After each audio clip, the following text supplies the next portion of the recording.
Écoutez, bonjour à toutes et à tous. Merci pour les présences des uns et des autres, les présences des intervenants, l'organisation. Je dis toujours en entrée de webinaire parce que c'est quand même un travail important, paramétrage avec tout un système, j'ai envie de dire, de logistique.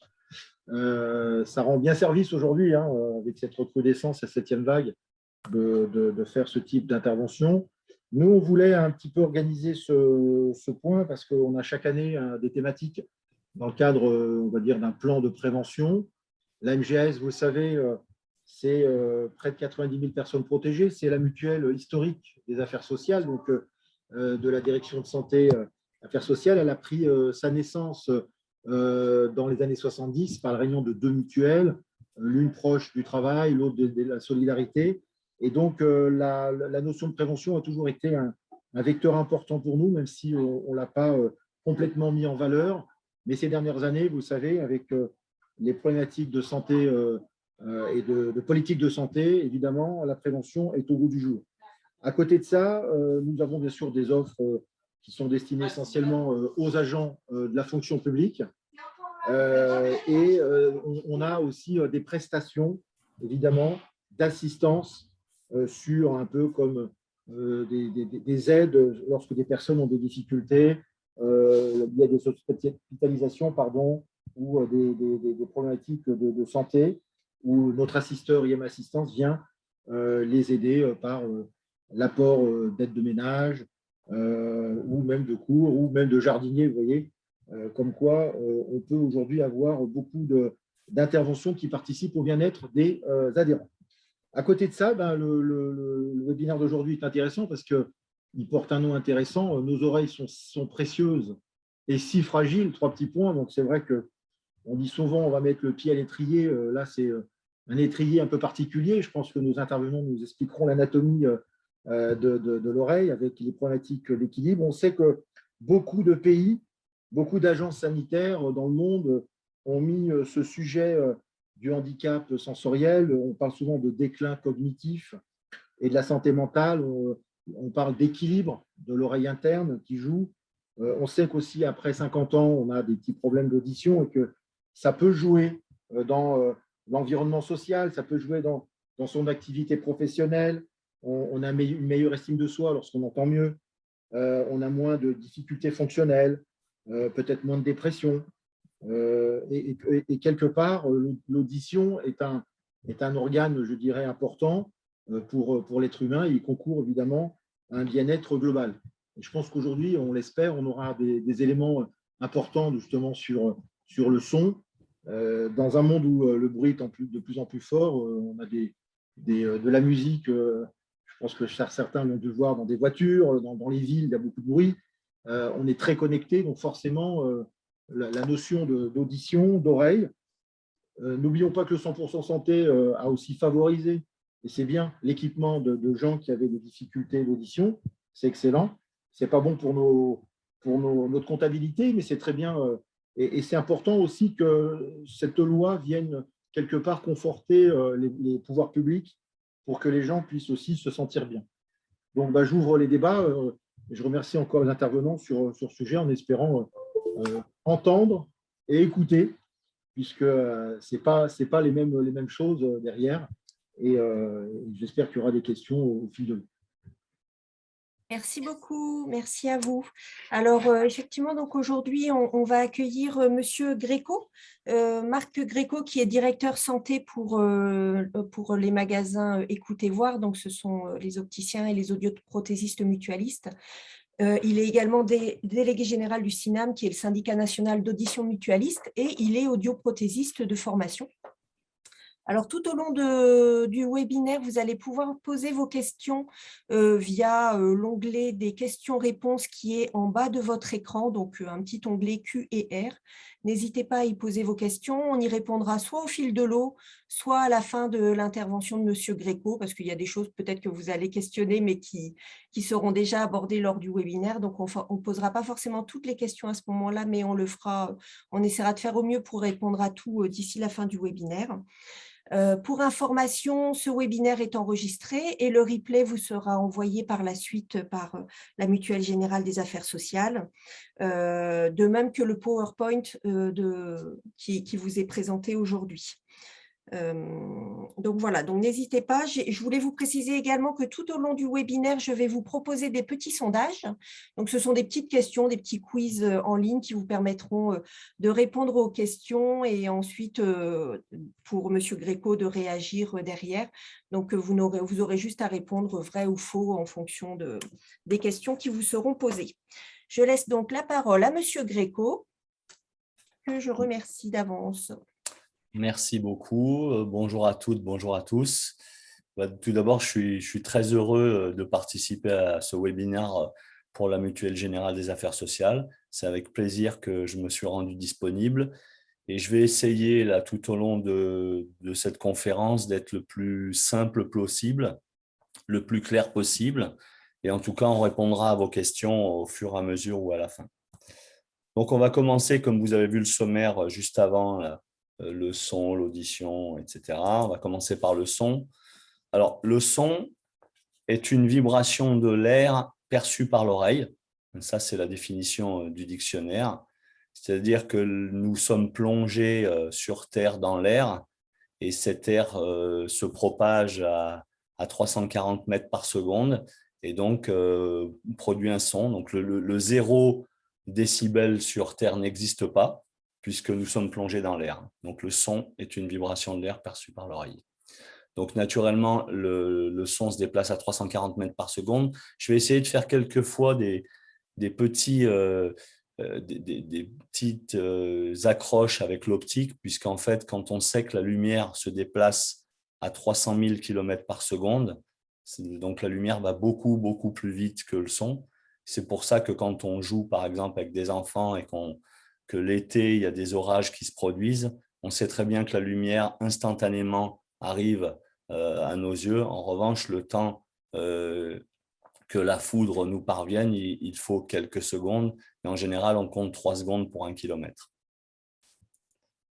Alors, le son, il est qualifié par 3 grandeurs principales. L'intensité, qui est exprimée en décibels. Donc, en fait, ce qui fait que lorsque l'on parle, on a plus ou moins de décibels, ça va être la notion la plus importante du son. Et le décibel est une unité logarithmique, c'est-à-dire qu'on n'additionne pas les décibels comme on additionne d'autres choses. Si par exemple un deuxième Marc Gréco se trouvait à côté de moi et parlait en même temps que moi, si je m'exprime à 60 décibels, 60 plus 60 décibels égale 63 décibels. Donc, à chaque fois qu'on multiplie la puissance par 2, on augmente le son que de 3 décibels. Et 63 plus 63 décibels égale 66 décibels, etc., etc. La deuxième grandeur, c'est la fréquence qui est exprimée en Hertz. C'est la tonalité d'un son. Si vous prenez par exemple un piano, la touche la plus à gauche du piano, c'est un 27 Hertz. La touche la plus à droite, c'est un 4186 Hertz. Et nous, notre oreille, elle est capable de percevoir de 16 à 16 000 Hertz environ. D'accord ? Elle perçoit de 0 à 110 décibels et de 16 à 16 000 Hertz. Mais enfin, la troisième grandeur, c'est la durée, puisqu'on va le distinguer en 3 parties. Un son, s'il est très, très bref, moins de 1 millième de seconde, il n'est ni perçu ni qualifié. Si ensuite il a une durée un peu plus importante, 4-5 millièmes de seconde, donc il est un peu plus long mais pas beaucoup plus long, il va être perçu mais non qualifié. Il faut qu'il atteigne 10 millièmes de seconde, 1 centième de seconde pour qu'il soit perçu et qualifié.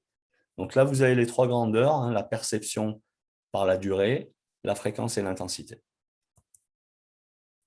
Lorsqu'une onde sonore se propage, alors quand elle se propage dans un environnement clos comme une pièce, elle va frapper des parois. Donc une partie de l'onde va se réfléchir et une partie de l'onde va être absorbée. Alors j'ai coutume de dire, moi, quand je vais dans des écoles, que lorsqu'on met par exemple nos mains derrière notre pavillon, on va percevoir par réverbération à peu près 90% du message de l'interlocuteur. En revanche, quand on met ses mains devant le pavillon pour agrandir l'effet pavillonnaire, on va avoir à peu près 105% du message de l'interlocuteur. Hein. Donc, on est capable, et par réverbération et par réfléchissement, de percevoir les sons dans une pièce.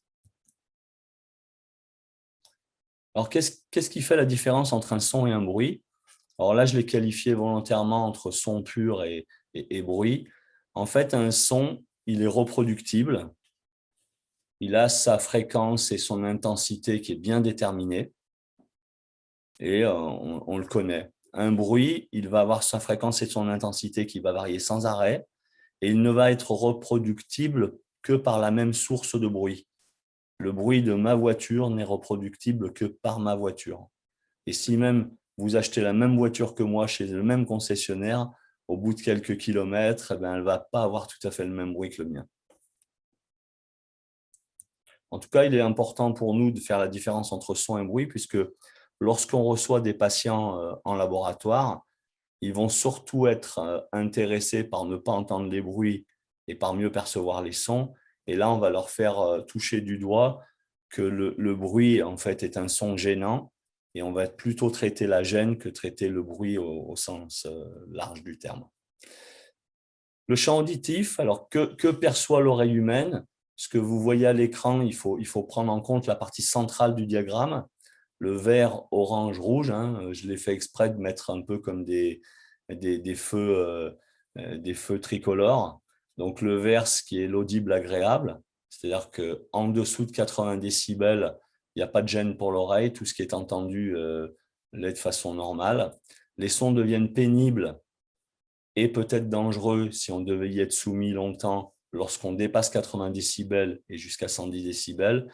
Mais en tout cas, au-delà de 110 décibels, ils sont dangereux pour l'oreille et risquent d'abîmer les cellules de l'oreille interne dont on va parler juste après.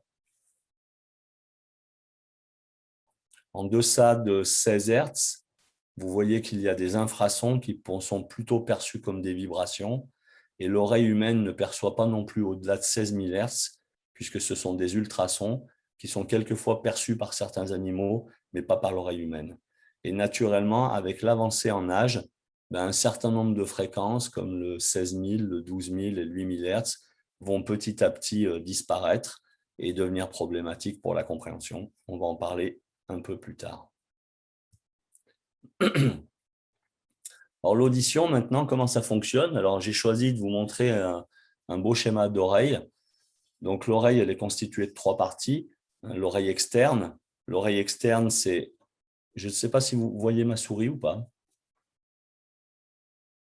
Est-ce qu'on voit ma souris? Oui, on voit votre souris. Oui. Donc l'oreille externe, c'est le pavillon et le conduit auditif externe. L'oreille moyenne, c'est le tympan, le marteau, l'enclume et l'étrier, le tout compris dans ce qu'on appelle la caisse du tympan, et relié au monde extérieur par la trompe d'Eustache. Et enfin, l'oreille interne, elle est constituée de 2 parties, la cochlée, qui représente l'audition, et les canaux semi-circulaires, qui est le siège de l'équilibre. Alors, pour ce faire, je vous propose de voir une vidéo qui va vous expliquer le fonctionnement de l'oreille avec une plus grande précision.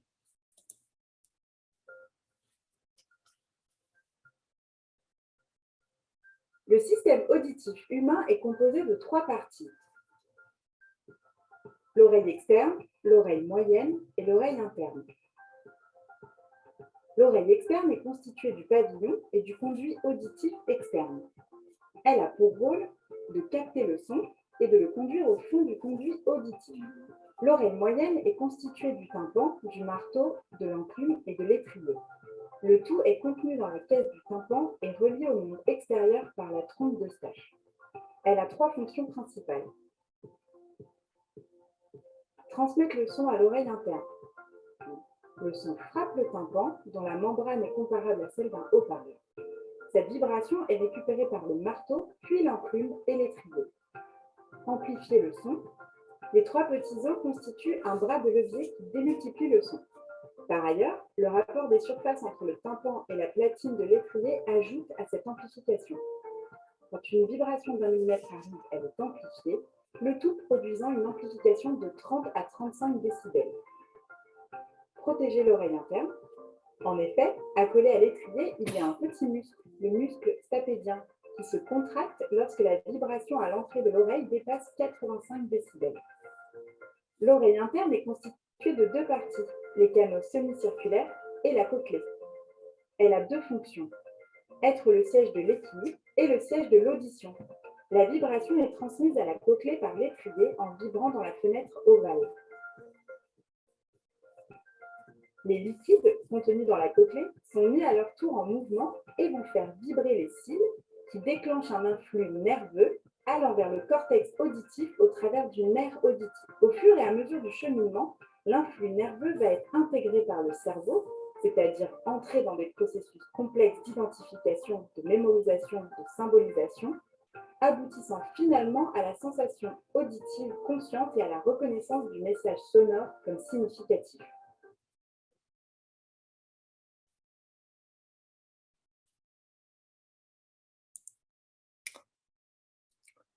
Alors, comme il était évoqué tout à l'heure, vous noterez que dans l'oreille, et je vais reprendre la diapo sur l'oreille, le plus petit os du corps humain s'appelle l'étrier.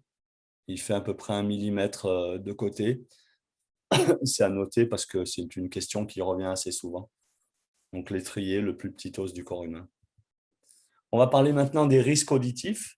Alors, pour ce faire, j'ai choisi de vous montrer un peu une échelle sonore avec des chuchotements d'un côté et un avion au décollage de l'autre qui montre la palette quasi infinie des situations qu'on peut rencontrer et qui sont complexes. Et là, vous renoterez également le vert, orange, rouge qui signale que lorsqu'on est dans la situation verte, il n'y a aucun risque pour l'oreille. Dans la situation orange, les sons sont pénibles et si on y est soumis pendant longtemps, il y a des risques. Et enfin, la situation rouge, intolérable. J'ai repris ce même diagramme pour vous faire comprendre un calcul qui est assez simple en fait. Alors, vous noterez qu'à certains moments, on parle de 85 décibels et à d'autres moments de 80 décibels. La nouvelle réglementation parle de 80 décibels aujourd'hui pour les gens qui travaillent dans milieu bruyant parce qu'on considère qu'à partir de cette zone-là de décibels, il y a un risque pour l'oreille. Donc, on a défini une dose limite pour les individus et on considère qu'on peut travailler ou on peut être exposé pendant 8 heures à 80 décibels. Alors, si vous voulez éventuellement, vous pouvez télécharger une application. Alors, nous, on est un partenaire de la Fondation pour l'audition et il y a une application qu'on préconise qui s'appelle Heura, H-O-R-A, à l'intérieur duquel vous avez un sonomètre qui vous permet de mesurer à tout moment le niveau sonore dans une situation donnée. En tout cas, si vous pouvez rester plus de 8 heures en dessous de 80 décibels, à partir de 80 décibels, on reste que 8 heures. Et comme vous l'avez compris tout à l'heure, lorsque je multiplie la puissance par 2, je n'augmente que de 3 décibels. Mais lorsque je multiplie la puissance par 2, je diminue par 2 la durée d'exposition. Autrement dit, si je suis à 83 décibels, je ne peux y rester plus que 4 heures. À 86 décibels, 2 heures, etc., etc. Donc, ce qu'il faut retenir, c'est aux alentours de 90 décibels, 1 heure, et aux alentours de 100 décibels, quelques minutes. Donc, par exemple, vos téléphones, aujourd'hui, sont programmés pour ne pas dépasser 100 décibels normalement. Ça veut dire que si vous écoutez de la musique à fond, entre guillemets, vous ne pouvez y rester que quelques minutes. Si en revanche, vous êtes raisonnable et que vous mettez le volume à un niveau plus acceptable, vous allez pouvoir l'utiliser 15 minutes, 30 minutes, voire 1 heure, sans problème. Voilà. Ce qu'il vous faut retenir, c'est le démarrage 80 décibels, 8 heures. Et à chaque fois que j'augmente de 3 décibels, donc que je multiplie la puissance par 2, je divise par 2 la durée d'exposition. Donc, c'est un tableau qui est assez simple à retenir. Merci, Monsieur Gréco. Juste, du coup, une petite question, parce qu'on a reçu quelques questions en amont de ce webinaire, et il y en avait un justement, et vous venez tout juste d'en parler, de l'écoute via des écouteurs.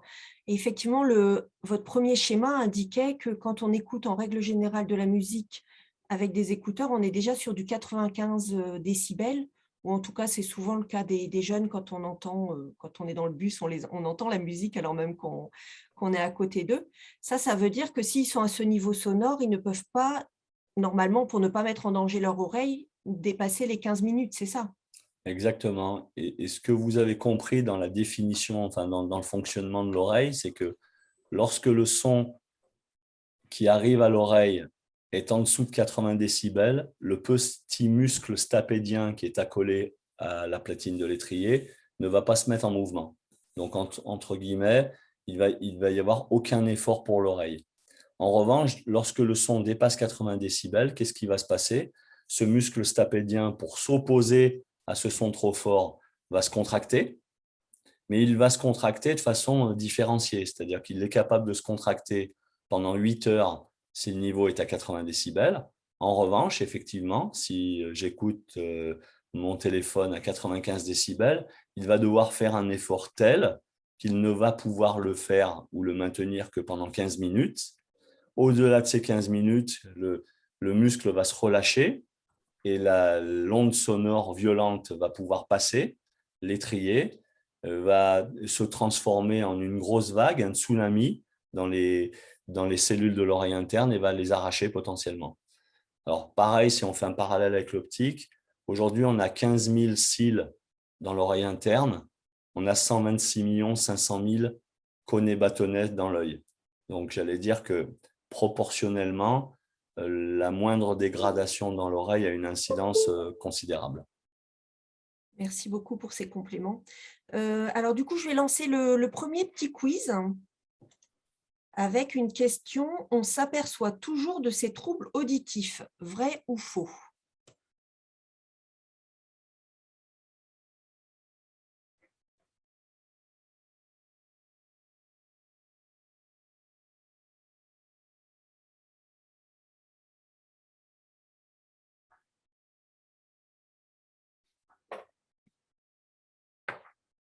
Alors, les réponses continuent à arriver.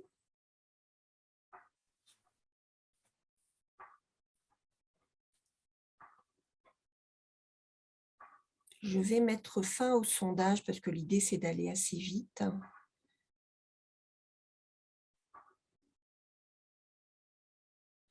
Alors, nous avons 86% des participants qui pensent que c'est faux, qu'on ne s'aperçoit pas de ces troubles auditifs.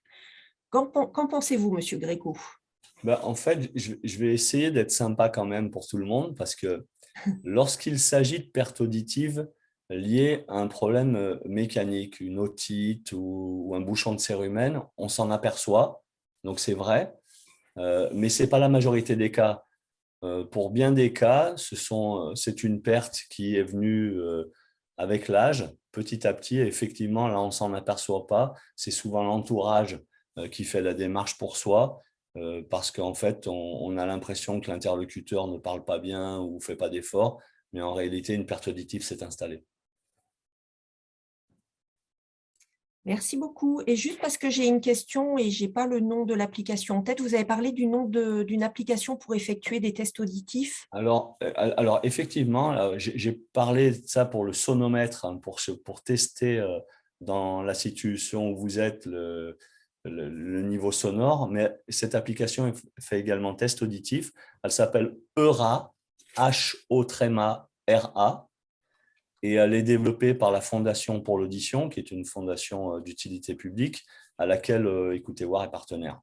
Donc aujourd'hui, Écoutez Voir fait la promotion de cette application parce qu'elle est très très bien faite et c'est un principe de test auditif, en tout cas de dépistage en première intention, qui est parfait.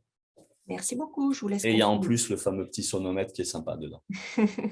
Merci beaucoup. Alors, je peux faire ça, je suppose.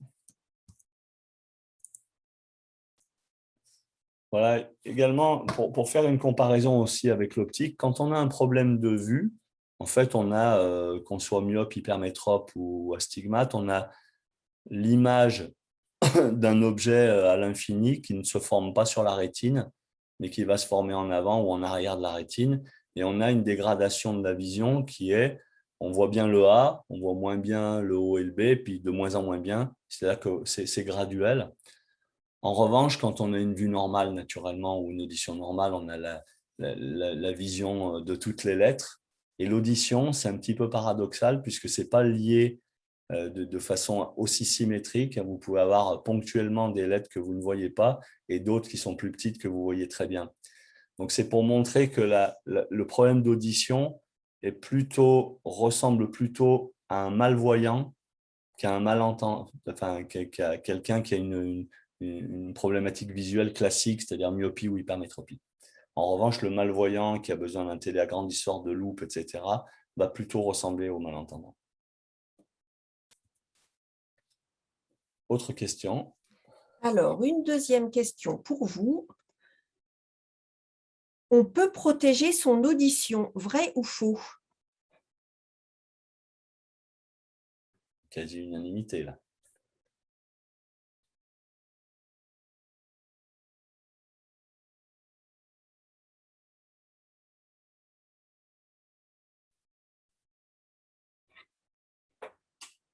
Je suis plutôt contente des résultats que je vois apparaître là. Alors, je vais mettre fin au sondage. Ça va très vite, mais bon, c'est plus pour faire un état des lieux un petit peu des participants. On partage les résultats. Donc, 98% des participants pensent que c'est vrai. Et moi, je suis très contente de ce retour puisque je suis chargée de prévention. Donc, j'apprécie ce résultat. Alors, est-ce que vous pouvez nous en dire plus, du coup, Monsieur Gréco? Alors, pas de problème, et ça fait d'ailleurs partie de la suite du diaporama. Donc, si j'y arrive, voilà. Alors, on peut naturellement protéger son audition et à plein d'égards.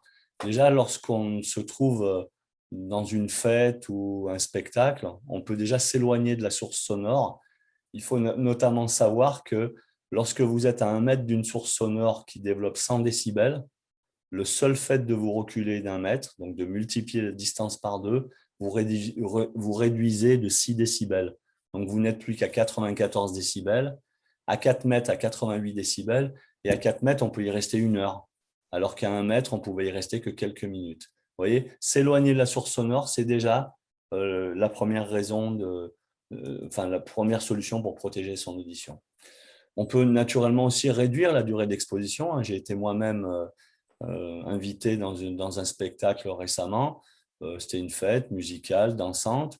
De temps en temps, je me disais, je ne vais pas rester 4 heures dans la pièce à écouter, je vais sortir au bout de 2 heures. Donc, je réduis ma durée d'exposition ou en tout cas, j'aménage des temps de pause régulièrement pour faire en sorte que mon fameux muscle stapédien dont je vous ai parlé tout à l'heure ne se contracte plus, se repose lui aussi et va me permettre d'aller plus loin. Il faut imaginer un petit peu une course que vous feriez autour d'un stade. Si vous le faites à grande vitesse, vous n'allez pas pouvoir le faire pendant longtemps. En revanche, si de temps en temps, vous marquez des temps de pause, vous allez pouvoir courir beaucoup plus longtemps autour de cette piste. Voilà, porter naturellement des protections auditives. Alors ça, je pense que c'est vraiment le secret. Moi, j'ai toujours sur moi des protections auditives, ce qui fait que quand je suis même à l'improviste pris de court, je sors mes protections auditives. Elles vont atténuer de 10 à 15 décibels, me permettant de passer de 100 à 105 décibels à proche de 80 décibels où je peux y rester environ 8 heures. Donc, on peut protéger son audition.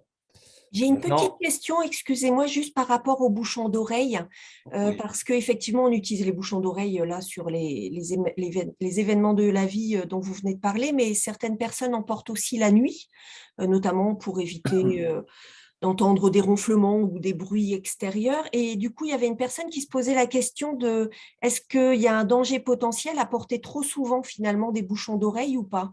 Non, il n'y a aucun danger. On en fabrique, nous, en mousse silicone sur mesure, de manière à ce qu'il soit confortable. Il n'y a aucun problème. Si ce n'est de s'habituer à un certain silence et d'être finalement dérangé quand on n'en porte pas. Le risque, c'est un peu, là aussi, si je fais un parallèle avec l'optique, si on porte souvent des verres solaires, on sera de toute façon gêné par la luminosité. Donc, quelque part, il n'y a aucun risque, mais en même temps, ne pas en abuser quand on n'en a pas besoin, c'est mieux. D'accord, merci. Donc ensuite, j'ai plutôt pris des exemples de la vie courante. Réduire le volume, on l'évoquait tout à l'heure.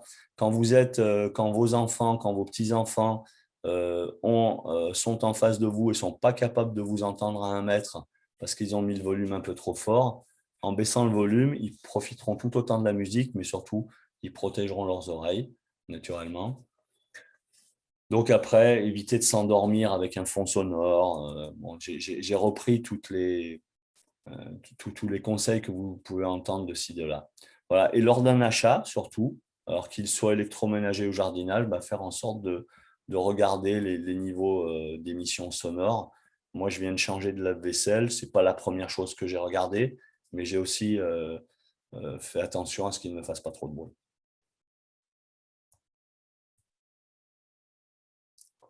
Alors maintenant, quel est le lien entre l'audition et l'acquisition du langage, notamment chez l'enfant? Le lien, il est très très clair puisque l'acquisition du langage chez l'enfant passe par des étapes. Et la première étape, ça va être de chercher à imiter ses parents en reproduisant les sons de l'entourage. Alors, il va pouvoir le faire parce que l'enfant, il va petit à petit prendre le contrôle sur différents muscles et différentes fonctionnalités de la parole qui vont lui permettre petit à petit de prononcer des consonnes, des voyelles, puis des morceaux de mots, des phonèmes, et il va enfin pouvoir parler. Et tous les muscles qu'il va utiliser, il va essayer de se les approprier, de les contrôler pour l'acquisition du langage. Alors, on a vu le son, on a vu l'audition, on a vu les risques auditifs. On va maintenant traiter des problématiques un peu plus importantes, des surdité, avant de parler ensuite des solutions et des moyens. Alors, j'ai essayé d'être synthétique également pour vous indiquer les différentes origines des surdités. On peut être sourd parce que par hérédité, on a une situation qui fait qu'on a une oreille défectueuse, entre guillemets. Donc voilà, une surdité acquise. On peut être sourd parce qu'on a eu certaines maladies. Alors les maladies qui sont indiquées là sont les maladies quasiment les plus connues, hein, Ménière, cholestéatome, neurinome de l'acoustique, etc. On peut être sourd parce qu'on a été obligé de prendre des médicaments qui ont altéré l'audition, mais il fallait prendre ces médicaments de toute façon parce qu'ils étaient nécessaires quelque part pour notre survie. Donc, on était un petit peu obligé, mais on savait que ces médicaments allaient avoir un impact sur l'audition. On peut être malentendant également parce qu'il y a eu quelques traumatismes sonores, quelques accidents de la vie. Et on est surtout, dans la plupart des cas, malentendant parce qu'avec l'avancée en âge, on est atteint de ce qu'on appelle la presbyacousie, et donc du grec presbus qui veut dire vieillard, c'est le vieillissement de l'oreille, le vieillissement naturel de l'oreille. Donc voilà les 5 origines de surdité. Je n'ai pas trop détaillé, mais ça vous donne un échantillon assez large de ce qu'on peut obtenir. Encore une fois, la presbyacousie étant la partie majeure des pertes auditives aujourd'hui. Alors, j'avais une question juste par rapport à l'origine des surdités. Une personne qui s'inquiétait des otites à répétition, peut-être aussi beaucoup chez le jeune enfant. Est-ce que ça peut amener… Alors, une otite mal soignée, ou en tout cas difficilement soignable, peut créer des séquelles d'otite, qui est une perte auditive dont on va parler juste après, dans la slide d'après, une surdité de transmission. Mais effectivement, il faut vraiment que les otites soient bien soignées. Et quelque part, un enfant qui fait des otites à répétition, il faut essayer de trouver l'origine, essayer de faire en sorte de trouver un traitement, voire une cure qui va permettre d'éviter ces problématiques-là. J'ai précisé donc en bas qu'on perdait un peu plus d'1 décibel par an à partir de 55-60 ans. C'est-à-dire que quelqu'un qui a une audition normale à l'âge adulte, à 70 ans, va déjà avoir perdu 10, 15, 20 décibels. D'accord ? Et naturellement, à 80 ans, davantage. Voilà. Il faut vraiment tenir compte de ça. Et à 60 ans, celui qui arrive avec 0 décibel de perte auditive, il est plutôt rare, puisque les accidents de la vie, mais également la vie tout court, ont fait qu'en général, il y a une altération qui s'est produite quand même bien avant. Alors ensuite, on distingue 3 types de surdité. La surdité qu'on appelle de transmission, qui en fait est une opposition au passage du son. Donc, j'ai un bouchon de cérumen, c'est une opposition au passage du son, j'ai une surdité, mais qui momentanément va altérer mon audition. Je vais voir mon médecin ERL, il me retire le bouchon, plus de surdité. J'ai fait de la plongée, j'ai mon tympan qui a été perforé. Donc, j'ai une surdité de transmission parce que le tympan ne peut pas restituer la totalité du son qui arrive à son contact. Le médecin va procéder à une tympanoplastie, donc refaire mon tympan pour qu'il refonctionne à nouveau. Voilà, toutes ces surdités-là sont des surdités de transmission. Une otite, dont on vient de parler, c'est une surdité de transmission. Lorsque l'otite est traitée, plus de surdité. Normalement, dans l'immense majorité des cas, les surdités de transmission trouvent une solution médicamenteuse ou chirurgicale. Ensuite, il y a les surdités dites de perception, qui, elles, touchent l'oreille interne ou les voies nerveuses supérieures, le nerf auditif ou le cortex. Ces surdités de perception aujourd'hui ne sont pas solutionnables. On ne sait pas changer de cellules, on ne sait pas les régénérer, on ne sait pas les renforcer en tout cas. Et elles trouvent une solution, ces surdités de perception, dans l'appareillage auditif en général. Et enfin, il y a les surdités dites mixtes, puisque vous pouvez avoir une composante de perception, qui est l'avancée en âge par exemple, et une composante de transmission des séquelles d'otite que vous avez eues dans votre jeune âge. Voilà. Et là, pareil, ensuite, on… Ah. Hop. Excusez-moi.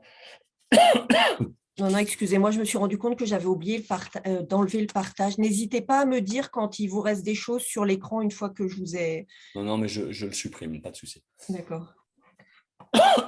Bon.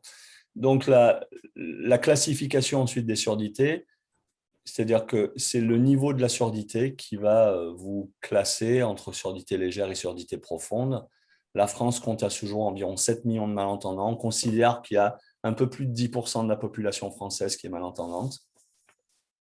On dit 10,08, on serait à 68, 69 millions d'habitants. Voilà. Donc, environ 7 millions de malentendants. Il y a une étude récente qui est parue dans un journal qui disait que 25% de la population française était malentendante. Voilà. Moi, je reste sur des chiffres qui étaient un peu plus connus et qu'on connaît depuis un peu plus longtemps. Alors, comment ça marche? Si votre perte auditive est comprise entre 20 et 40 décibels, eh bien, c'est 55% de ces 7 millions de personnes et c'est une surdité légère. Si la perte auditive est comprise entre 40 et 70 décibels, ça représente un tiers des personnes et c'est une surdité moyenne.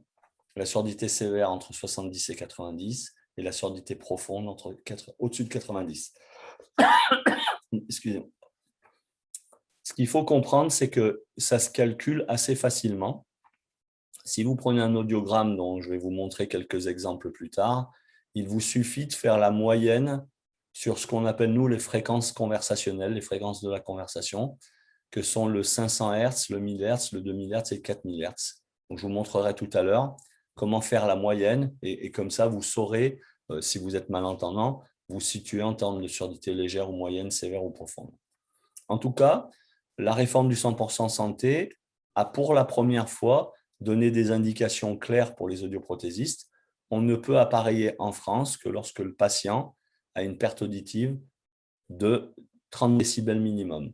Si vous avez une perte auditive de 22 décibels en moyenne, vous n'êtes pas appareillable au vu de la loi du 100% santé aujourd'hui, même si la gêne existe et que pour l'instant, les pouvoirs publics considèrent qu'elle n'est pas socialement invalidante. Excusez-moi, du coup, là, vous parlez bien du 100% santé, c'est-à-dire que des personnes, du coup, pourraient se faire appareiller hors 100% santé si la gêne, enfin, si c'est quelque chose qui les gêne vraiment? Non.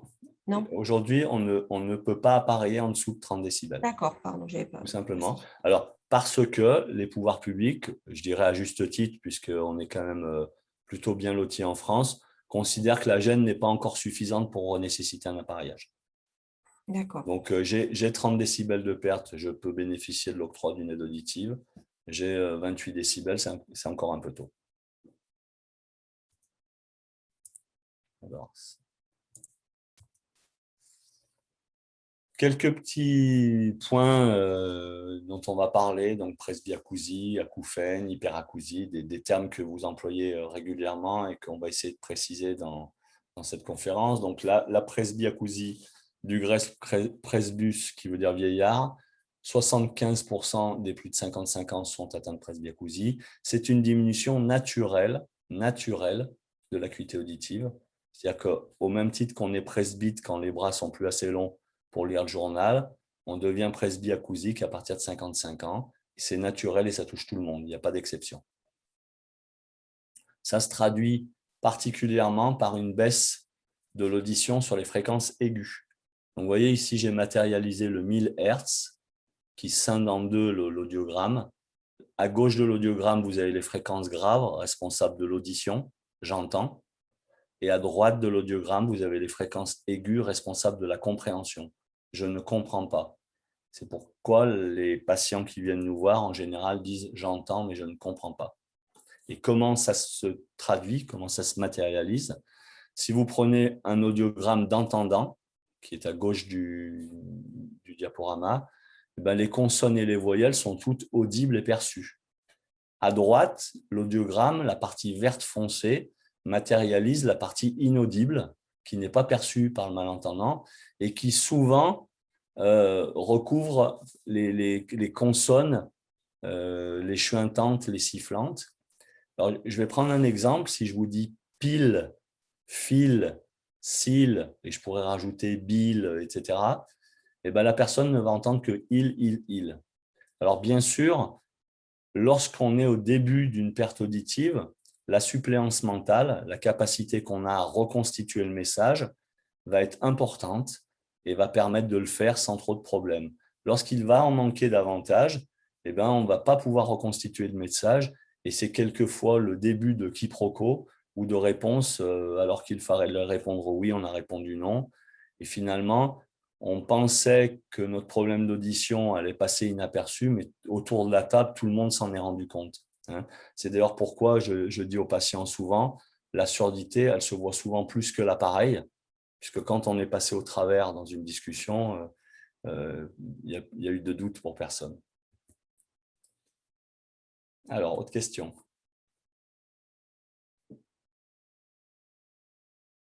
Excusez-moi, j'enlève mon micro. Donc, je lance la question.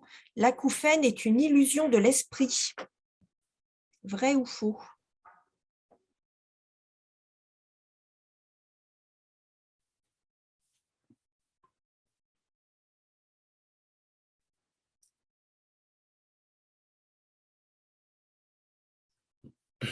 Voilà, donc là, je pense que je vais pouvoir mettre fin au sondage.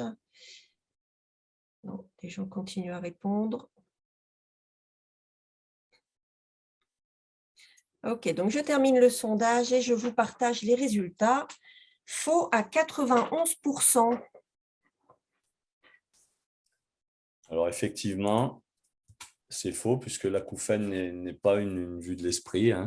Il se caractérise, alors en fait l'acouphène est défini comme étant un bourdonnement, un sifflement que la personne entend dans ses oreilles, dans sa tête, alors que le son n'existe pas dans l'environnement. C'est un peu toute la bizarrerie du système. Alors, nous sommes, audioprothésistes, capables de le mesurer, même s'il n'existe pas, puisque par comparaison, on va pouvoir identifier le type de son qu'entend le patient et le niveau même de son qu'entend le patient pour pouvoir naturellement contrecarrer ce son, puisqu'il existe des thérapies d'habituation à l'acouphène qui vont permettre aux patients finalement de mieux vivre avec. Donc l'origine de ces acouphènes, elles sont vraiment multiples, vraiment multiples. Alors ça peut être tous les chocs, stress, choc émotionnel, mais ça peut être également une exposition à un bruit fort, ça peut être tout un tas de sons. Et surtout, ça peut être également intermittent ou continu. Vous avez des patients qui ont des acouphènes continus, d'autres intermittents. Et donc aujourd'hui, nous, on analyse tout ça pour essayer de trouver une solution aux patients. Et on va, en tout cas, leur faire un certain nombre de recommandations à ces patients. Donc tout d'abord, éviter l'exposition au son fort, bien sûr. Éviter également d'être trop dans le silence puisque ça va faire émerger cet acouphène et rendre encore plus difficile la capacité à vivre avec. Voilà, éviter également l'excès d'alcool et autres cigarettes. Et enfin, on va dire exercer une activité physique. Voilà. Mais dans tous les cas, ce qu'il faudra faire, c'est consulter. Dès que vous considérez que cet acouphène il est socialement invalidant, de consulter un audioprothésiste ou un médecin ORL. Alors justement, par rapport à ça, par rapport à une consultation, des personnes s'interrogent sur des traitements possibles ou des façons peut-être d'atténuer les acouphènes. Vous avez parlé d'acceptation, donc il y a un travail sur soi à faire pour accepter de vivre avec un acouphène. Mais est-ce que derrière, il y a des traitements possibles ou des techniques pour… Alors effectivement, donc déjà, l'acouphène, il est souvent lié à une perte auditive, souvent, dans plus de 80% des cas, même si cette perte auditive est légère. Donc, quand vous voyez un audioprothésiste, la première des solutions, ça va être de traiter de la perte auditive. Et souvent, en traitant de la perte auditive, et je dis bien souvent et pas tout le temps, eh bien, on va, en sollicitant auditivement le patient, on va lui proposer une solution qui va lui rendre acceptable son acouphène. Et si tel n'est pas le cas, les aides auditives aujourd'hui permettent d'y associer un programme spécifique d'habituation à l'acouphène, ou en tout cas, on va produire un son qu'on va choisir avec le patient en lui permettant, par exemple, d'avoir des séances de 2 heures par jour avec ce son-là et qui vont lui permettre de lui donner le sentiment d'abaisser le niveau sonore de son acouphène pour petit à petit le faire régresser et qu'il disparaisse. Alors, c'est aujourd'hui la solution la plus utilisée, hein, la thérapie d'habituation à l'acouphène, et c'est celle qui donne le meilleur résultat. Quand elle est associée à une aide auditive, c'est plus simple puisqu'on a déjà la solution de la correction de l'audition. Quand il n'y a pas de perte auditive, on peut quand même utiliser ce type de technologie uniquement pour la partie acouphène. Merci beaucoup. Et juste en parallèle, on a un témoignage d'une personne qui dit que sa maman, qui est âgée, s'en est débarrassée grâce à de la phytothérapie. Oui, après, moi je suis entièrement d'accord sur le fait qu'il n'y a pas de solution unique. Aujourd'hui, il y a même des recommandations qui vont vous faire écouter de la musique douce de certains artistes en particulier, parce que, je vous dis, on vous sollicite auditivement et cette sollicitation, elle vous permet de vous concentrer sur ce que vous écoutez et finalement d'oublier, entre guillemets, l'acouphène qui venait jusqu'à présent vous titiller. Merci beaucoup. Alors, l'hyperacousie, je dirais c'est presque l'opposé ou l'inverse, puisque cette fois-ci, c'est une hypersensibilité à certaines fréquences. En gros, si vous vous souvenez de ce que je vous ai dit quand je vous ai parlé du son, je vous ai dit que l'oreille humaine, elle percevait de 0 à 110 décibels. Et bien, cette fois-ci, cette personne-là, hyperacousique, dès 80 décibels, elle va être hypersensible et gênée. Donc, elle va être en situation, disons, de gêne quasi permanente, puisqu'on est confronté à du 70-80 décibels tous les jours. Hein. Vous allez dans la rue, un démarrage de feu rouge, on est proche de 80 décibels, donc la personne va être gênée. Donc là, l'idée, c'est que ça se traduise par des moments où on va vouloir être dans le calme. Et donc, la personne, elle va devoir s'équiper quasi en permanence de protection auditive. Voilà. Donc, c'est particulièrement dérangeant. C'est souvent la suite d'un traumatisme sonore. Moi, les cas dont je me souviens, c'est des jeunes qui étaient allés à un concert, qui étaient trop près d'enceintes, qui étaient en fragilité ces jours-là, et donc un peu faibles, et donc ils sont ressortis avec une hyperacousie, et quelquefois qui ont eu du mal à s'en débarrasser, puisque moi je me souviens d'une patiente qui a mis plus de 20 ans avant de revivre quasiment normalement, mais c'était un traumatisme très important. Alors, finalement, toutes ces problématiques qu'on a évoquées, surdité, acouphène et hyperacousie, provoquent un certain nombre de troubles. alors qu'ils soient psychologiques, physiques ou autres. Et là, j'ai voulu en lister certains. Donc déjà, il y a le problème de la compréhension qui vient en premier, hein, qui altère la compréhension, donc qui crée des quiproquos. Il y a certainement aussi un problème de concentration, puisqu'on le voit très bien que lorsqu'un patient il est malentendant, il va avoir davantage de difficultés à se concentrer. Voilà. Il va y avoir ensuite un sentiment de frustration, surtout, puisque je suis dans un repas, je ne vais pas tout comprendre, je vais avoir le sentiment que certaines choses m'échappent. Voilà, donc sentiment de frustration. Naturellement, il peut y avoir des maux de tête également et un petit peu d'isolement. Donc, j'en ai profité pour vous donner quelques petits conseils pour vous adresser à un malentendant. Alors, tout d'abord, il faut retenir une chose, c'est qu'un malentendant, même appareillé, va fournir beaucoup plus d'efforts, ou en tout cas, va fournir en permanence des efforts. Il faut vraiment l'avoir à l'esprit, ça. Donc, il y a des études qui ont montré qu'un malentendant, même quand il est dans le calme, il fournit un effort. Et quand il va être sollicité, par exemple, par une personne qui vient lui rendre visite, il va devoir mettre en jeu un effort, mais qu'il a déjà dépensé alors qu'il était dans le calme. Donc, il ne va pas être capable de mobiliser un effort supplémentaire quelquefois pour comprendre, uniquement parce qu'il met en jeu un effort en permanence. Donc, c'est d'ailleurs l'objet des nouvelles aides auditives, c'est de faire en sorte de réduire l'effort d'écoute quand on est dans le calme pour pouvoir le mobiliser, cet effort d'écoute, quand on est dans le bruit. Voilà. Donc, il faut savoir qu'il y a un effort permanent qui est fait par le malentendant et que de toute façon, quand vous en avez conscience, vous devez pouvoir l'aider. Donc déjà, premier conseil, placez-vous face à l'interlocuteur. C'est-à-dire en fait que quand vous avez un malentendant, on se met face à lui, on ne se met pas de trois quarts, on ne lui tourne pas le dos. La deuxième des choses, c'est qu'il faut s'exprimer lentement et surtout marquer des temps de pause. Donc, vous parlez un peu à la Suisse, si je peux me permettre, voilà. C'est des gens qui parlent assez lentement et qui de temps en temps marquent des temps de pause et qui sont appréciés par les malentendants puisque c'est comme ça qu'ils ont le temps d'ingurgiter, entre guillemets, la totalité du discours. Bon, si c'était nécessaire de le rappeler, il est inutile de crier. Ce n'est pas parce que vous allez parler beaucoup plus fort qu'il va mieux comprendre.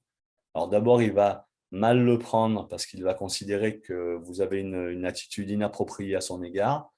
Mais ensuite, ce n'est pas spécialement audible pour lui quand c'est trop fort. Donc, il est inutile de crier de toute façon. Excusez-moi. Et n'oubliez pas de tenir compte de l'environnement sonore. Donc, quand vous êtes dans la rue, placez toujours un malentendant la rue dans son dos, qu'il vous regarde. Quand vous êtes au restaurant, c'est pareil, il faut que la salle soit dans son dos. Il vaut mieux qu'il ne regarde que les interlocuteurs où il va faire face. Voilà, à chaque fois, il faut tenir compte dans l'environnement pour placer le malentendant au meilleur endroit possible. Et surtout, ce que vous devez retenir le plus, c'est que vous êtes essentiel et vous allez pouvoir l'aider dans toutes ces situations. Alors, on va passer à la partie qui consulter, quel examen, et puis ensuite les solutions. Et avant ça, il y a une petite question. Donc, nouveau petit sondage. Je consulte mon médecin généraliste avant de consulter un ORL. ORL, otorhinolaryngologiste. Donc, ça, c'est une question sur le parcours de soins qui n'est pas toujours très simple en France, mais qui a tout son intérêt néanmoins.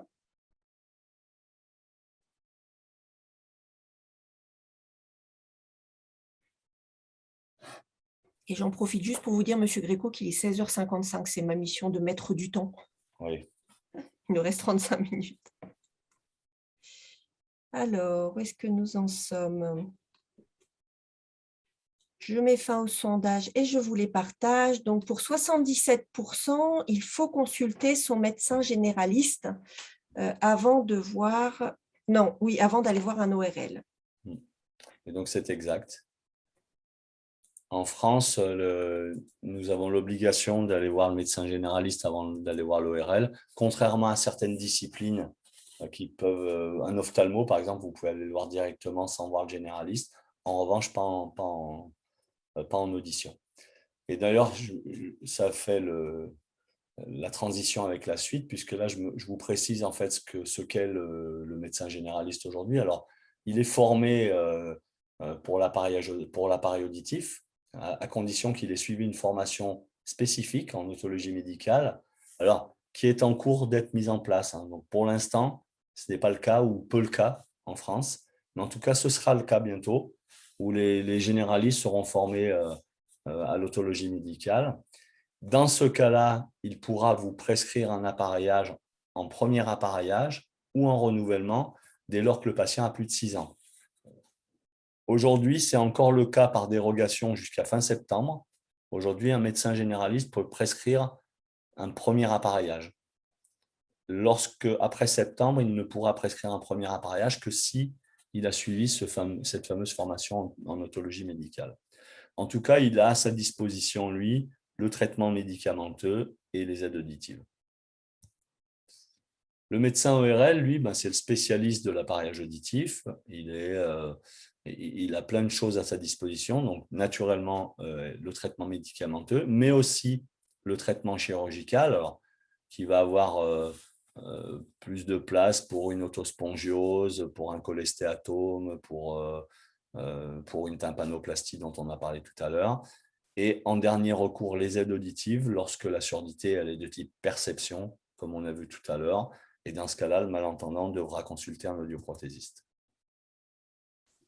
Autre question. Alors, justement, on choisit son audioprothésiste, vrai ou faux? Ici, on parle bien de l'audioprothésiste et non pas du médecin ORL. On est vraiment sur le professionnel de l'appareillage.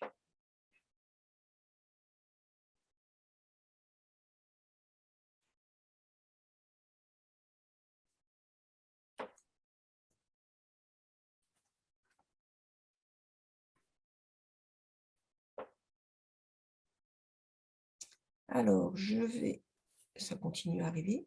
Je vais mettre fin au sondage et je vous partage les résultats. Pour 91%, effectivement, on choisit son audioprothésiste. Alors, effectivement, en France, on peut choisir son audioprothésiste et même, je dirais, si un médecin vous recommande tel ou tel audioprothésiste, vous avez le choix d'aller où vous voulez, clairement, et c'est bien normal. Voilà. Donc, l'audioprothésiste, lui, quel est son rôle? Après une prescription de non-contre-indication du médecin ORL ou du médecin généraliste, puisqu'il est habilité à prescrire, l'audioprothésiste, il a pour mission toutes celles qui sont affichées à l'écran, le choix de l'aide auditive, l'adaptation, le contrôle de l'efficacité immédiate, c'est-à-dire s'assurer que le patient qui sort avec l'aide auditive entende suffisamment et confortablement, et enfin le suivi, l'éducation prothétique, etc. etc. Voilà. J'ai une petite question par rapport à l'audioprothésiste. Une personne qui témoigne qu'elle est appareillée, mais qu'elle reste gênée par le bruit, donc elle n'est pas très satisfaite. Ouais. Qu'est-ce que vous en pensez? Alors, de toute façon, j'allais dire que la problématique du bruit reste la problématique majeure en audition. Donc, il n'est pas évident qu'on puisse la solutionner dans tous les cas. Néanmoins, vous pouvez retourner voir votre audioprothésiste autant que nécessaire et il va pouvoir vous proposer différents réglages pour essayer de solutionner votre problème.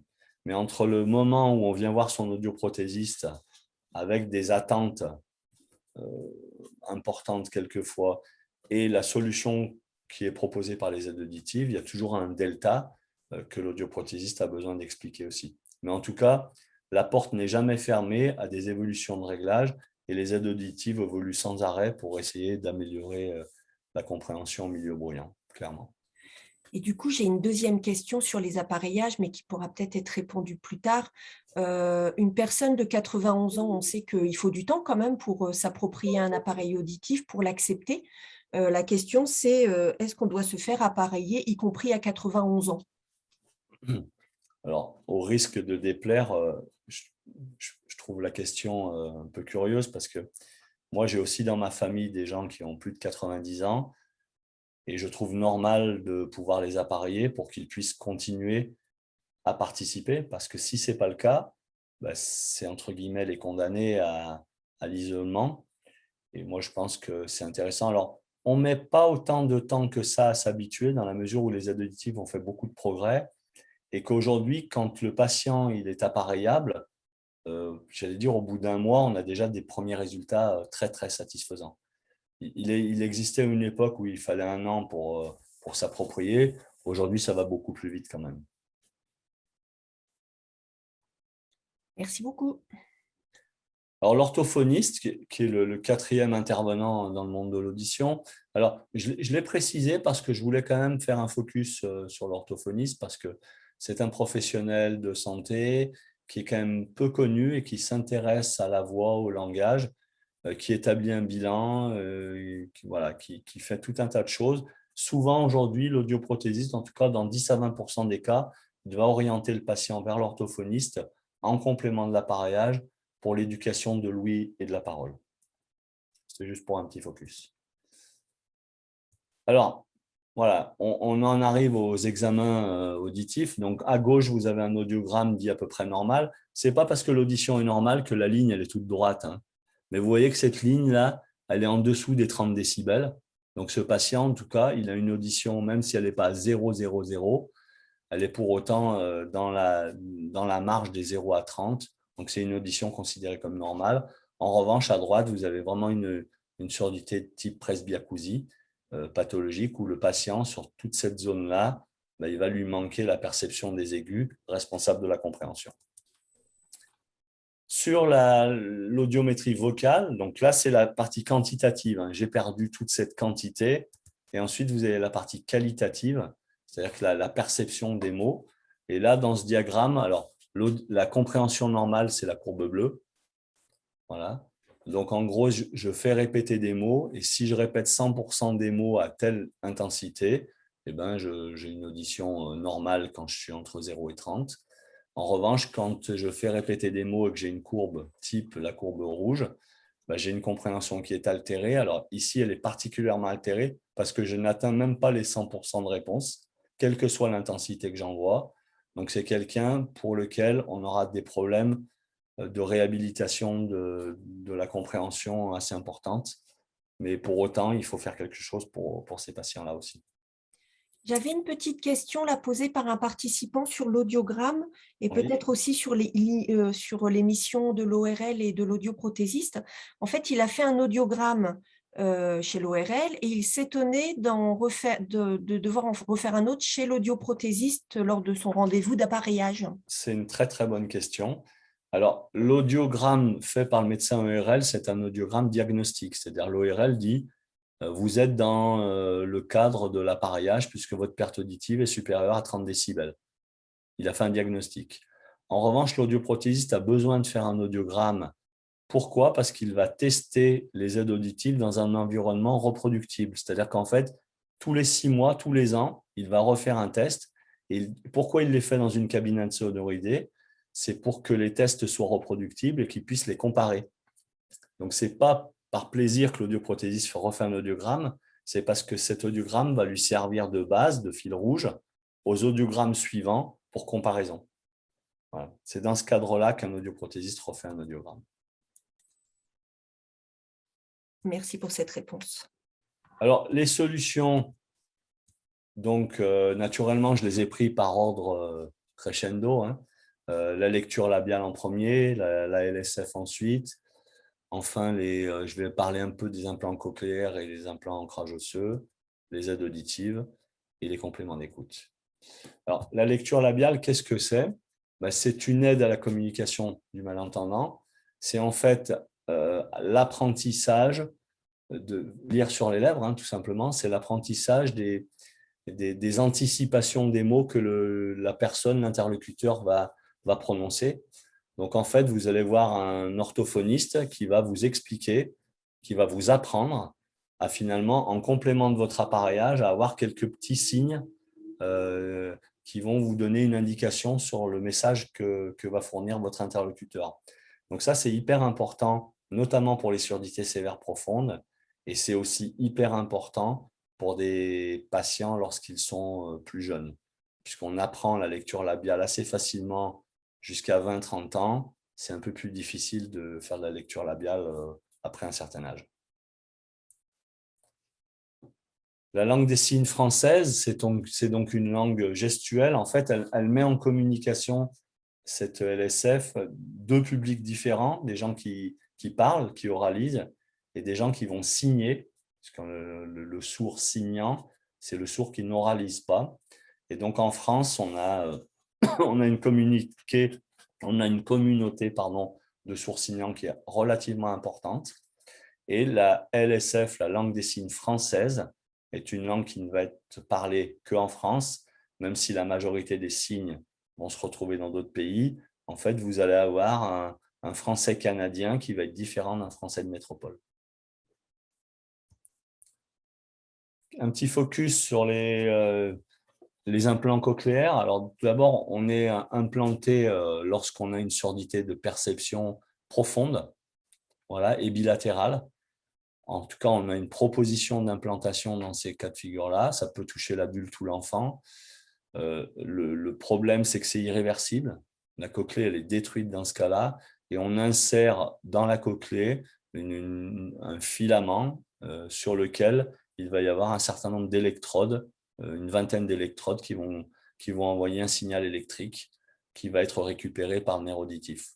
Donc, l'implant cochléaire, alors vous le voyez notamment sur l'image du milieu, où vous avez une sorte de contour d'oreille qui est associé à un implant qui va communiquer directement avec la cochlée. Vous avez ensuite les systèmes à ancrage osseux. Alors, pourquoi on appelle ça ancrage osseux? Parce qu'en fait, la petite vis que vous voyez là, elle va être plantée dans l'os du crâne. Et en fait, lorsqu'elle est vissée dans l'os du crâne, elle se solidarise avec l'os et elle devient même presque plus dure, plus résistante à cet endroit-là qu'à côté. Et sur cet os-là, on va clipper ce petit appareil qui va en fait capter le son d'un côté et transmettre le son par vibration à cette petite vis. Et si vous vous souvenez dans le descriptif du fonctionnement de l'oreille, eh ben, lorsque l'étrier vibre dans la fenêtre ovale, il met en mouvement les liquides qui vont faire vibrer les cellules ciliées de l'oreille interne. Là, directement, en faisant vibrer les os du crâne, on va faire vibrer le liquide contenu dans la cochlée, qui à son tour va faire vibrer les petits cils. Donc, on court-circuite la partie oreille externe, oreille moyenne, on passe directement à l'oreille interne en faisant vibrer le liquide contenu dans la cochlée. Donc, c'est un système qui est utile et indispensable quand l'oreille externe et l'oreille moyenne ne sont pas utilisables, entre guillemets. Alors, je profite de cette slide parce que j'ai eu une question tout à l'heure concernant les écouteurs à conduction osseuse. Oui. Pour savoir s'ils préservent davantage l'oreille. Je pense à ça parce que là, on parle de conduction osseuse aussi. Oui, vous avez raison. En fait, je n'en ai pas parlé. Je n'en ai pas parlé non plus là. Ils sont sortis de la nomenclature de 2018 là, du 100% santé. Pourquoi? Parce qu'aujourd'hui, ils ne représentent plus que quelques aides auditives adaptées en France.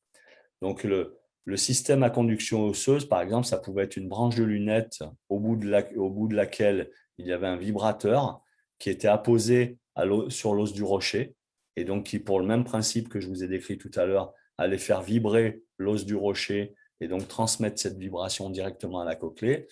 Sauf que cette solution-là, elle est de moins en moins utilisée parce que les opérations qui sont faites sur les oreilles sont de plus en plus réussies et on arrive maintenant à passer par voie aérienne et plus par voie osseuse.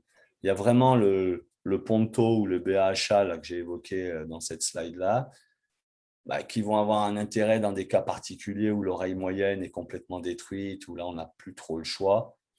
Mais sinon, en général, on passe sur de l'aide auditive conventionnelle. Les appareils à conduction osseuse représentaient de mémoire en 2021 200 ou 300 appareils sur les 1 500 000 adaptés en France. D'accord, merci. Alors, les aides auditives, maintenant, alors, il en existe de 3 formes. Le micro-contour à écouteur déporté sur la gauche, le contour d'oreille ou l'intra-auriculaire. Alors, ce sont des appareils que l'audioprothésiste va vous conseiller en fonction de votre perte auditive, de votre dextérité, de la présence ou non de cérumen, de l'ancienneté de votre surdité, du niveau de surdité également. Si vous avez une perte sévère ou profonde, vous n'aurez pas d'intra-auriculaire. Si vous avez du cérumen dans l'oreille, vous n'aurez pas d'intra-auriculaire. etc., etc. Donc, c'est l'audioprothésiste qui, pour plein de raisons, va vous conseiller l'un de ses trois produits. Le plus adapté aujourd'hui, qui représente 8 appareils sur 10, c'est le micro-contour à écouteurs déportés. C'est vraiment l'appareil, on va dire, le couteau suisse, puisqu'il fonctionne dans quasiment tous les cas de figure aujourd'hui. Alors, contrairement aux idées reçues, et j'ai fait exprès de remettre une slide là-dessus, l'appareil auditif va amplifier de façon sélective les sons qui vont vous manquer. Alors, parce que souvent, on a des patients qui nous disent « oui, mais ça amplifie tous les sons ». Non, ça n'a jamais amplifié tous les sons. Et même quand nous n'avions pas d'appareil dit numérique, quand nous avions encore des appareils analogiques, ils n'amplifiaient pas tous les sons. Après, il faut vraiment comprendre que quand on appareille quelqu'un, en première intention, on ne va corriger environ que 30% de son défaut. Donc, entre je suis malentendant et je suis appareillé, je reste malentendant, puisque je n'ai pu équiper, je n'ai pu corriger que 30% du défaut. Et ça va être fonction du patient, de sa capacité à absorber les réglages, qu'on va faire évoluer ceci pour aller vers 40, 50, 60%. Les surdités profondes et sévères des patients qu'on appareille dès le plus jeune âge, des enfants que moi j'appareillais des enfants nombreux, quand on les appareille à partir de 3 ou 4 mois, on peut eux les corriger à 70% environ, parce que d'emblée, on démarre avec un niveau plus important. Un adulte qui en moyenne a mis 7 ans à prendre conscience de sa perte auditive et de faire une démarche, si vous lui remettez 50% d'emblée, il va faire des bonds au plafond, il ne va pas supporter. Donc, on est obligé de procéder par étapes. Alors, une dernière question pour moi, ou en tout cas une dernière affirmation. Les aides auditives coûtent cher, vrai ou faux? Et ça, c'est une question qui va beaucoup intéresser les participants parce que j'ai beaucoup de questions qui sont arrivées en amont du webinaire sur ce sujet-là du coût et de toutes les aides auditives en règle générale. Et vous aurez peut-être des éléments à nous partager sur cela après.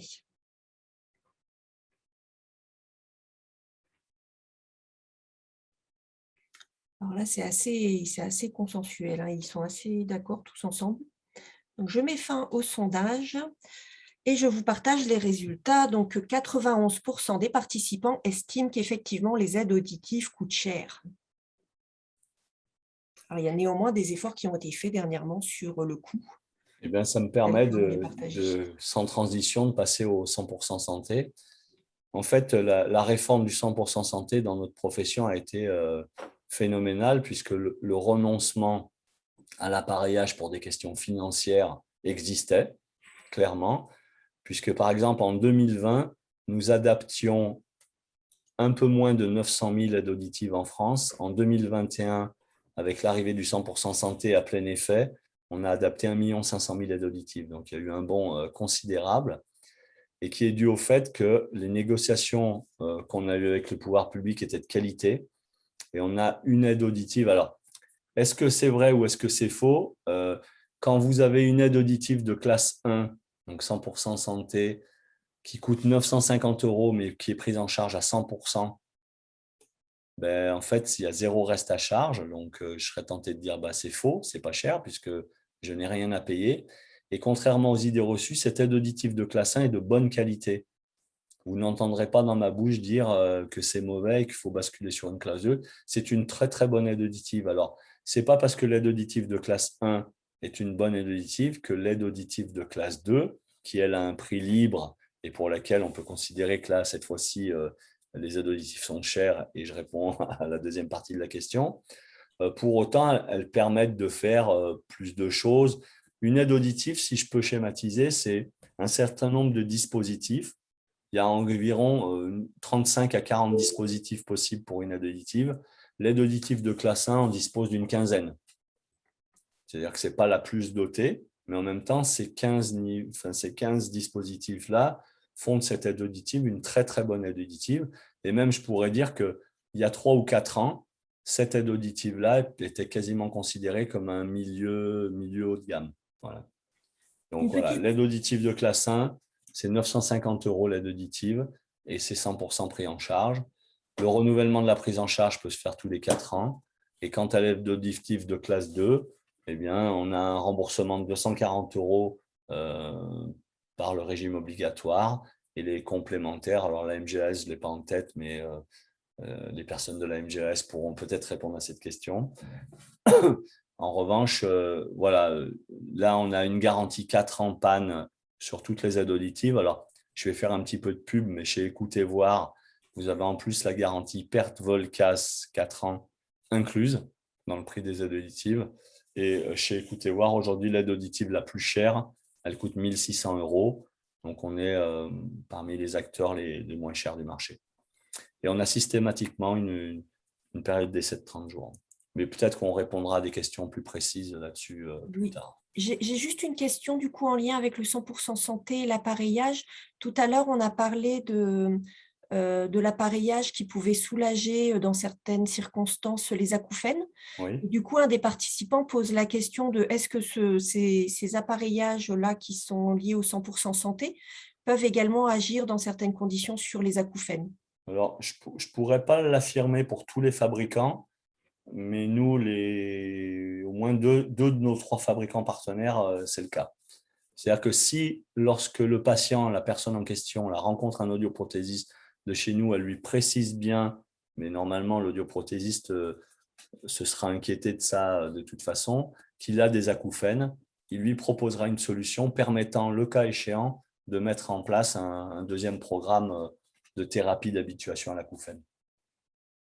Merci beaucoup. Voilà, ensuite pour les gens qui ont des appareils de classe 1, parce que la différence entre classe 2 et classe 1 elle se fait aussi sur le type d'énergie. Les appareils de classe 1 aujourd'hui sont à pile et les appareils de classe 2 peuvent être rechargeables. Voilà, mais en tout cas, ceux qui sont à pile sont encore pris en charge. Et enfin, je voulais évoquer rapidement ce qu'on appelle les compléments d'écoute, c'est-à-dire qu'en plus de l'aide auditive, vous avez un certain nombre d'outils, d'accessoires, de compléments d'écoute qui permettent, pour l'écoute de la télé notamment, où là, il y a un système télé qui est branché sur la télé, vous avez directement le son dans les aides auditives, mais vous pouvez avoir également un microphone de table, qui est un système que vous pouvez mettre lors d'un repas de famille au milieu de la table et qui va capter le son de la personne qui parle pour l'envoyer directement dans les aides auditives. C'est un système formidable aujourd'hui, ça, dont les prix se sont beaucoup démocratisés. Et donc, voilà, en complément de l'aide auditive, vous pouvez avoir des solutions facilitantes également. Et voilà, j'étais un peu long, je suis désolé, mais… Non, non, c'est parfait, on est encore dans les temps. Alors, on a répondu à pas mal de questions en cours de route, j'ai essayé de les poser au fur et à mesure, mais néanmoins, on en a encore beaucoup. Donc, je m'excuse par avance si on n'arrive pas à répondre à toutes les questions dans le temps imparti. Peut-être une première question. Alors, peut-on être appareillé d'un seul côté? Oui, bien sûr. Alors, dans 93% des cas, l'appareillage est binaural sur les 2 oreilles. Et dans 7% des cas, il est unilatéral. Vous pouvez avoir une perte auditive que d'un côté parce que vous avez eu une maladie d'un côté. Oui. Mais quand même, dans l'immense majorité des cas, c'est bilatéral. Merci. Une autre personne qui pose une question quant à l'état des oreilles lors d'un voyage en avion. Alors, je pense que là, c'est quand les oreilles se bouchent. Et elle se posait la question de est-ce qu'on doit faire un bilan avant un voyage? Alors, oui, j'avais vu cette question à la lecture là aussi. Alors, en fait, aujourd'hui, alors, je ne travaille pas à Air France, donc je ne maîtrise pas tout, mais j'ai cru comprendre que la plupart des avions ont un système de pressurisation qui fait que même quand vous volez à 12 000 mètres d'altitude, vous avez l'équivalence d'une vie à 2500, 3000 mètres à peu près. Et la montée se fait de façon assez lente. Donc, il n'y a théoriquement aucun risque pour les oreilles. Alors, vous pouvez faire un bilan avant-après, mais ça ne servira pas à grand-chose. Il n'y a que quand vous avez une anomalie type une otite ou des choses, un cathare tubaire, des choses de ce type-là, où vous allez un peu mal vivre la montée en altitude, même si l'altitude n'est qu'à 2500 ou 3000 mètres. Mais il n'y a aucun risque. D'accord, merci. Une question qu'il y avait eu tout à l'heure sur l'appareillage et de savoir si le fait de se faire appareiller pouvait… alors, j'avais 2 questions en fait qui étaient opposées. Une personne qui posait la question de est-ce que l'appareillage peut ralentir la perte auditive, ou une autre personne qui posait la question, est-ce que l'appareillage ne risque pas d'accélérer la perte auditive? Alors, il se trouve qu'avant 2002, les pouvoirs publics ne remboursaient que sur une oreille. Et nous, alors moi je suis audioprothésiste depuis plus de 30 ans, donc j'ai eu cette expérience avant 2002 et après 2002. Quand on appareillait sur une seule oreille avant 2002, l'oreille avait tendance à se stabiliser, alors que l'oreille non appareillée continuait à se dégrader. Donc c'était quand même la preuve que lorsqu'on appareille, en fait, on tend à maintenir le niveau d'audition à bon niveau. Voilà. Alors que quand on ne s'appareille pas, ben, ça continue à se dégrader. Merci. Alors, j'enchaîne les questions qui n'ont pas forcément toutes de lien entre elles, mais alors une question à laquelle vous n'allez pas pouvoir répondre en l'intégralité parce qu'il s'agit de la Martinique. Ou faire un diagnostic gratuit en Martinique, car il n'y a pas beaucoup d'ORL et je n'arrive pas à prendre rendez-vous par téléphone. Et là, je rapproche ma question parce qu'on a la même problématique partout sur le territoire français, y compris en métropole. Et du coup, comment on fait si on n'arrive pas à prendre rendez-vous chez un ORL? Comment on fait pour faire un test auditif? Vous pouvez aller voir un audioprothésiste. Ce sera peut-être plus simple à rencontrer qu'un ORL. Après, je vous dis, la première étape, c'est de télécharger l'appli EURA. Vous faites déjà un premier bilan. Si à l'appui de cette application EURA, vous avez un message qui vous dit consultez, à ce moment-là, vous allez voir un audioprothésiste et lui, dans une cabine insonorisée, vous fera un bilan très, très précis. Merci. Donc, ce n'est pas un bilan qui a une visée médicale, mais qui permet de faire un bon point d'étape. En fait, aujourd'hui, si l'audioprothésiste ensuite vous renvoie chez le médecin, généraliste ou ORL, à coup sûr, il y aura un penchant vers l'appareillage après. Mais c'est sûr qu'il ne prendra pas le risque de dire appareillage automatique. Il va demander un bilan otologique complet en vue d'un éventuel appareillage. D'accord, merci. On parlait également d'interférences avec les appareils auditifs. Alors là, on est sur les ondes. On parle beaucoup des ondes, par exemple des micro-ondes, des ondes aussi qui peuvent être émises par les éoliennes, enfin par tout un tas d'appareils.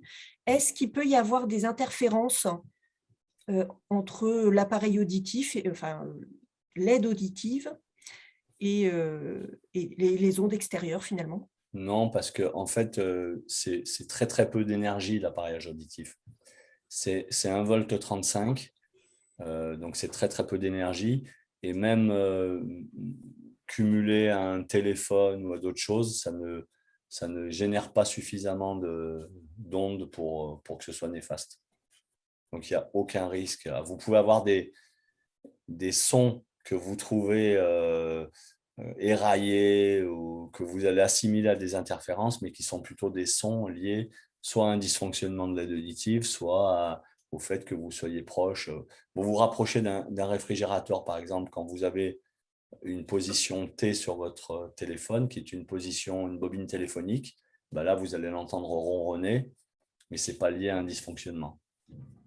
Donc, il n'y a pas d'interférence parce que peu d'énergie. D'accord, merci. Tout à l'heure, vous avez parlé du 100% santé et de la qualité très bonne des aides auditives qui sont intégrées au 100% santé. Oui. J'ai plusieurs questions sur des possibilités qu'auraient d'autres aides auditives et qui ne seraient pas prévues dans le 100% santé. Est-ce qu'il y a des choses qui ne sont pas comprises dans le 100% santé et qui sont néanmoins très souvent sollicitées par le public?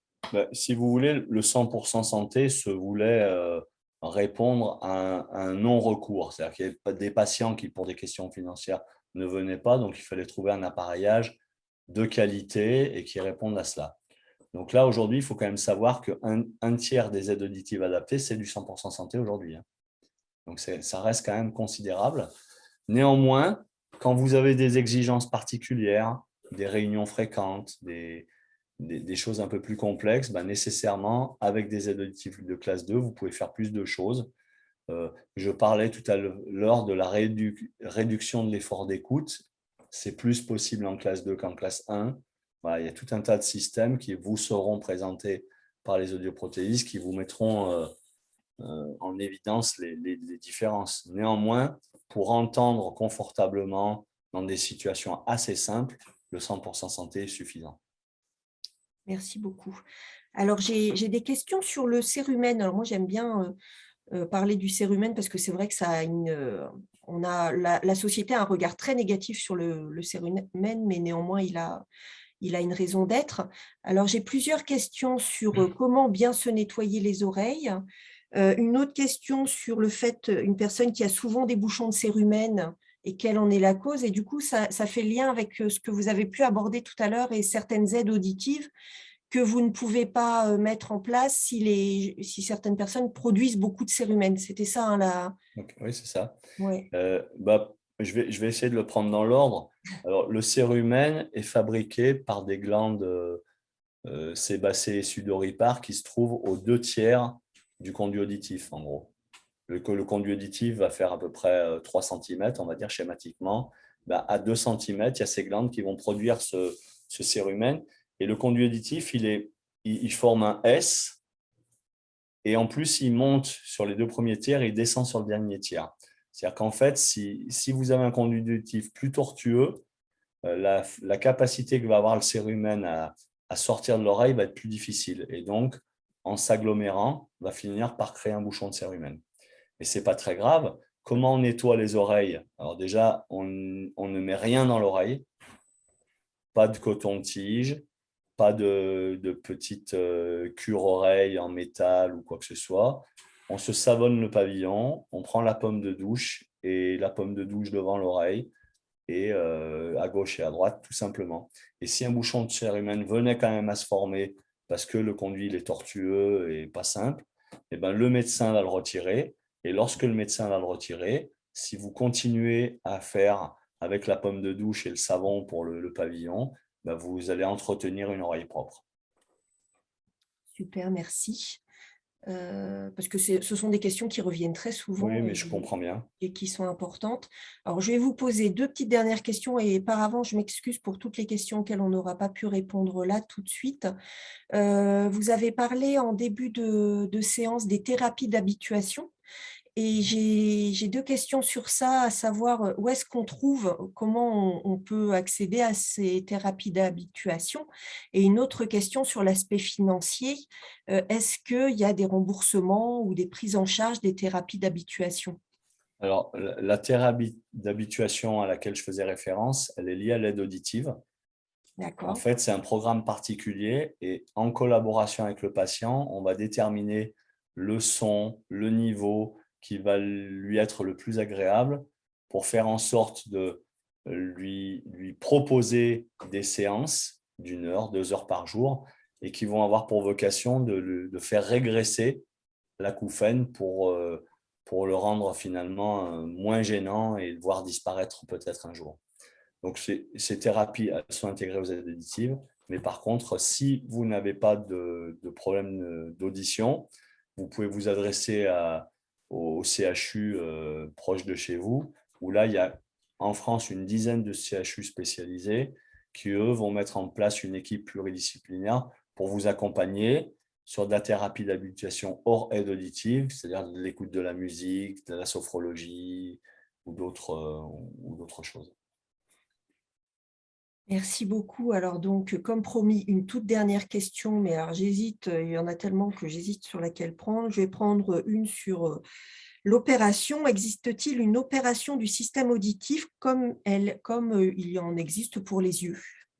Alors, pas pour les surdité de perception, hein. J'ai essayé de préciser tout à l'heure que tout ce qui concerne l'oreille externe ou l'oreille moyenne trouve des solutions par les médicaments ou la chirurgie.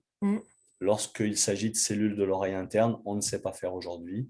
Je dirais que seul l'appareillage est possible. Bon, bah écoutez, il est 17h30. Je vais peut-être laisser, je vous remercie beaucoup, Monsieur Gréco, pour votre intervention. Je laisse peut-être, alors je ne sais pas si c'est Monsieur Laurent Azoulay qui va reprendre la parole pour le mot de la fin. Oui, bien sûr. Merci en tout cas pour cet éclairage. On comprend mieux. On comprend pourquoi les oreilles sont précieuses. Et merci donc à Monsieur Gréco. C'est vrai que le 100% santé a quand même apporté de belles choses en termes j'ai envie de dire, d'économie sur l'impact des gens qui n'entendent pas bien. Moi, j'ai vu un rapport sur Internet, je ne sais pas si c'est consultable, qui évoque ces rapports de gens de Kervas Doué et Laurent Sartman en 2016, qui disent qu'il peut y avoir sur 6 ans une économie de 200 millions d'euros s'il y a de l'appareillage. Donc, on voit bien. À laquelle notre syndicat avait participé. Bon, ben voilà, donc du coup, je ne le savais pas, donc c'est bien. Et ça veut dire que quelque part, il y a vraiment ce qu'on disait dans le déclin cognitif, un vrai impact sur l'économie générale. Et c'est bien que les mutuelles y participent et qu'elles concourent, même si ça a un coût, hein, de rembourser dans le cadre du 100% santé. Il y a des augmentations. Nous, on a constaté une petite dizaine de pourcents d'augmentation des prestations hein, sur l'ensemble, optique, dentaire et audio. Et forcément, on est très content que les gens puissent, dans leur environnement, mieux travailler, mieux entendre, mieux communiquer, et que quelque part, ça réduit bien sûr l'impact sur l'économie. Hein. J'ai noté 6,6 milliards aussi de gains hein, sur l'économie par rapport justement à ces appareillages. Donc, ça veut dire qu'il faut aller régulièrement voir son audioprothésiste, hein, d'une part, ne pas hésiter à consulter, comme vous le disiez, si on a un doute, faire attention au 14 juillet de ne pas être trop près des pétards et empêcher peut-être ses enfants d'aller en boîte ou leur faire la morale, parce qu'on y est peut-être tous passés, on ne savait pas à l'époque, hein, honnêtement. J'ai été pas trop loin des enceintes, mais j'ai survécu. Voilà, peut-être que je ne suis pas resté dans la période qu'évoquait M. Gréco, mais c'est vrai que globalement, sur les 5 sens qu'on a, il est important hein, sur la partie audio de bien entendre parce que c'est aujourd'hui quelque chose dans le côté social important, notamment sur nos anciens. On voit souvent quand ils prêtent l'oreille ou que leur appareil n'est pas bien adapté, et c'est très concret, hein, ils ne sont pas bien, ils ne veulent plus parler et ils sont gênés. Donc, il faut aussi poursuivre, je dirais, les technologies, puisque de plus en plus, on voit ces appareillages de plus en plus sophistiqués sur l'audition, la connexion avec la télé, la connexion avec le téléphone, et puis c'est de plus en plus discret, donc ça c'est bien. Je pense que quelque part, ça pourra aussi concourir à un meilleur confort, j'ai envie de dire, humain. Sur ce, je vous propose de clôturer. Je vous remercie, puis merci aussi à Mme Diabonda, hein, puisqu'elle a su rythmer le temps et puis les questions-réponses. Et on espère peut-être faire une autre session sur une autre thématique autour effectivement de l'audition. Eh ben, merci beaucoup.